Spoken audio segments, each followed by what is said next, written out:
அனைவருக்கும் வணக்கம். இன்னைக்கு பருப்பு உருண்டை குழம்பு எப்படி செய்யலான்னு தாங்க பார்க்க போகிறோம். அதுக்கு 3/4 கப் கடலைப்பருப்பு, 1/4 கப் துவரம் பருப்பை 2 மணி நேரம் ஊற வச்சு எடுத்துக்கோங்க.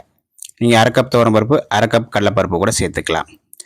3 பட்டை வத்த, 2 பச்சை மிளகாய், ஒரு துண்டு இஞ்சி, 3 பல் பூண்டு இதை ஒரு மிக்சி சாரில் சேர்த்துக்கோங்க. ஊற வச்ச பருப்பையும் சேர்த்துக்கோங்க. 1/2 ஸ்பூன் சோம்பு சேர்த்து நல்லா கொரப்பாக அரைச்சி எடுத்துக்கோங்க. இப்போ அரைச்சி எடுத்ததில் ஒரு பெரிய வெங்காயம் நறுக்கி சேர்த்துக்கோங்க. சின்ன வெங்காயம் கூட சேர்த்துக்கலாம். கருவேப்பிலை, கொத்தமல்லி கொஞ்சம் நறுக்கி சேர்த்துக்கங்க. உப்பு தேவையான அளவு சேர்த்துக்கங்க.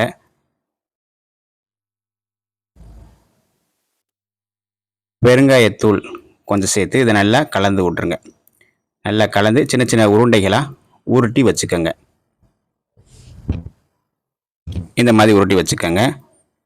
அடுப்பில் ஒரு சட்டியை வச்சு எண்ணெய் ஊற்றிக்கோங்க. எண்ணெய் காஞ்சோன்னா தாளிப்பு வடகம் போட்டு தாங்க இன்றைக்கி தாளிக்க போகிறேன். நீங்கள் தாளிப்பு வடகம் இல்லைன்னா கடுகு, வெந்தயம் போட்டு தாளிச்சுக்கோங்க. தாளிப்பு வடகம் போட்டால் குழம்பு மணமாக இருக்கும். கருவேப்பிலை போட்டுக்கோங்க. 10 பல் பூண்டை தட்டி வச்சுருக்கேன் தோலோடு, நீங்கள் நறுக்கி கூட சேர்த்துக்கலாம். ஒரு பெரிய வெங்காயத்தை சேர்த்துக்கோங்க. 5 பச்சை மிளகாய் சேர்த்துக்கோங்க.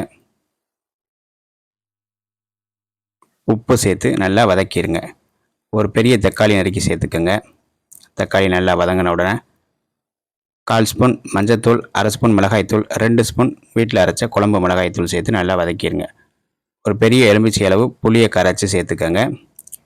தேவையான அளவு தண்ணி ஊற்றி உப்பு காரம் செக் பண்ணி பார்த்துக்கோங்க. 1/4 மூடி தேங்காய், 1/4 ஸ்பூன் சோம்பு சேர்த்து நல்லா அரைச்சி எடுத்துக்கோங்க. குழம்பு நல்லா கொதிச்சிருங்க. நல்லா கொதித்து வந்தோடனே இந்த தேங்காய் கலவையை சேர்த்துக்கோங்க.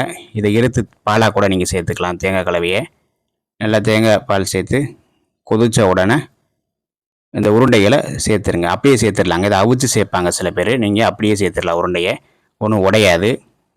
நல்லா உருண்டை சேர்த்து நல்லா ஒரு 7லேருந்து 10 நிமிஷம் மட்டும் வேகட்டுங்க. உருண்டை சூப்பராக வெந்துடும். பாருங்கள் குழம்பு எவ்வளோ திக்காக வந்துருச்சு அப்படின்னு பாருங்கள்.